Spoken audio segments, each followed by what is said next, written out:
Financial instruments, when it comes to securities, when it comes to the insurance industry, there is a role for government, but generally it's at the state level, not as much at the federal level. So my general inclination is to be very skeptical of any attempt to control things.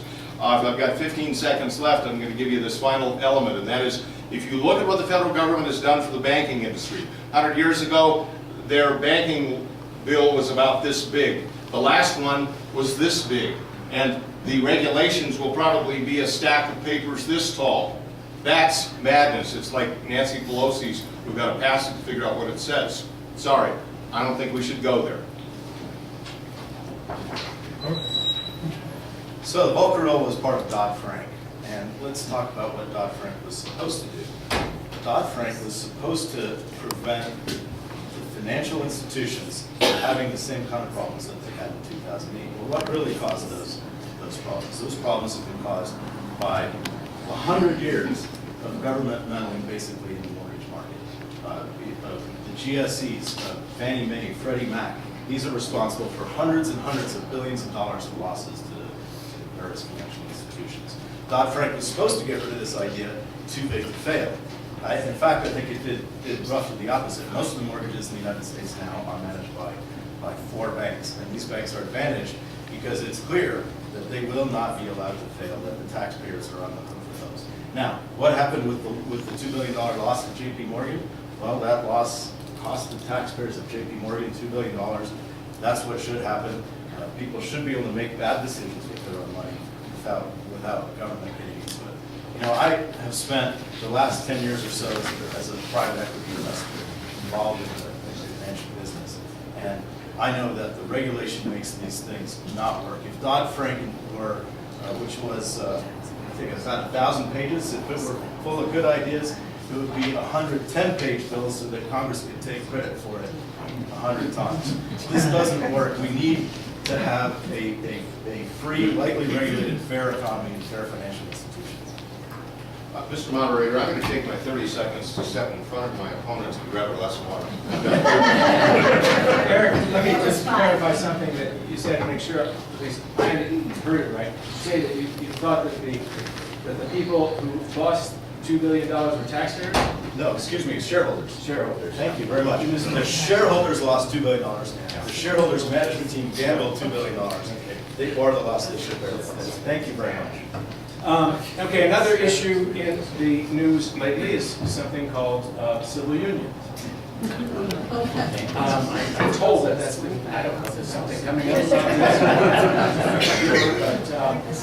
So the question, of course, is what is your position on civil unions? Do you believe that it is do you believe that it is something the government should handle, should not handle? And lastly, do you think the Republican Party, how do you think the Republican Party is going to fare politically as a result of what has happened up to this point in time? And I'm hoping somebody can tell us what has happened up to this point in time. Well, okay, who's then? I think I'm first. I think that the leave me alone philosophy should extend not just to our businesses, not just to our schools, but to our homes as well. I would have voted for the civil unions bill. I want government out of our personal decisions. That may not be a popular view, but that's how I would have voted on that bill. Let me say a little bit more. I think that Democrats are doing a terrific job of getting us off of our message, which should be on the economy, it should be on jobs, it should be on the proper role of government. Ross Kaminsky wrote a great blog post the other day. He said, the Democrats want us to be talking about households with 2 mommies. We should be talking about households with no jobs. You know, let's focus on the right things here. They are getting us off message. We shouldn't allow it. We need to keep focused on the things that matter every day to all Coloradans. How do you think Republicans are going to fare as a result of this? Well, I think that Republicans need to improve our messaging. We need to be focusing on the right issues if we're going to fare. If we allow the Democrats to take us off message, to talk about divisive social issues, they're always the ones bringing these things up. It's not us bringing these things up. I want to talk about taxes, regulation, spending. They seem to want to talk about these things. Let's not let them. Let's keep the focus on what matters. There is one part of this that Erica and I are definitely in agreement with. And if I might paraphrase a statement that was made popular about 20 years ago in a campaign, it's the economy, ladies and gentlemen. It is the economy. That is the real issue of today, and what I see occurring is the Democrats are in fact they're desperately trying to change the topic. Because when people focus on what's happening economically, they know we lose.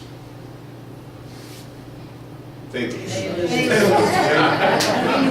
Sorry, it's been a long day. And let me go to why it's been a long day, because we've got a special session going on down at the Capitol. And why? Well, because the civil union bill went through the regular session, was killed by the leadership in the House. By the way, you know what happened on Tuesday of last week? The leadership in the Senate killed a bill.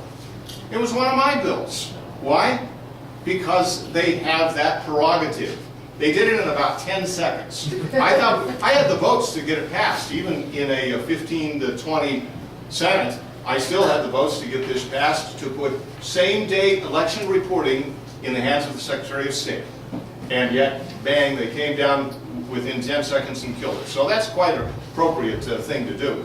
Final question, how's this hurting or helping the Republican issue? If they manage to put us off topic, then they win. But I think they're losing by going into special session. Eric? I'd just like to make one more comment. I think that Kevin and I both agree that the Democrats are trying to get us off of our message, and our message of prosperity and our message of freedom. I have to say, Senator, that I think your email where you implied that the speaker should replace one of the committee members who's going to vote for the bill might have stirred the pot a little bit. All right, great. You can answer it when you get your 30 seconds on the next question if you want. Name the moral/political/economic thinkers who have been most influential on your view of the proper role of government. I'm going to start with Ronald Reagan. And I see him as being a leader that showed us how to maneuver through modern America with a conservative message that puts the power back in the hands of the people. And he didn't just do it as a commentator. He didn't even just do it as a governor. He did it as the President of the United States. And he led us from the economic malaise of the Carter era, which is not too different than today, friends, to a better, more robust, healthier, stronger America. One that we could be proud of again. One that we could have that confidence in raising our children in. One that we could believe that our grandchildren have greater prospects than even our children have. That's the first one that I would look to have a recent vintage. I tend to look at our presidents as being those real key elements and thinkers that have really moved, because it's not only they thought about it, but they've been there and they've done that. And if you look at our nation's first president, George Washington, you'll see that sense of confidence and moral fortitude that we need today as well. Well, I think I will start with my parents as I started my introduction. You know, my dad taught me the importance of liberty, the importance of freedom, and the importance of opportunity. My mother, maybe this is a close to the guard secret, but was a bolder liberal. So maybe that's how I grew up to be a bleeding heart conservative. I would talk a little bit about Ayn Rand. You know, the Atlas Shrugged, which shows you what can happen if it goes too far. I think that's a very important message. And reading too much over the last 4 years when Barack Obama and Jared Polis have been in office, you can't help but see some of the kinds of things that she warned us against.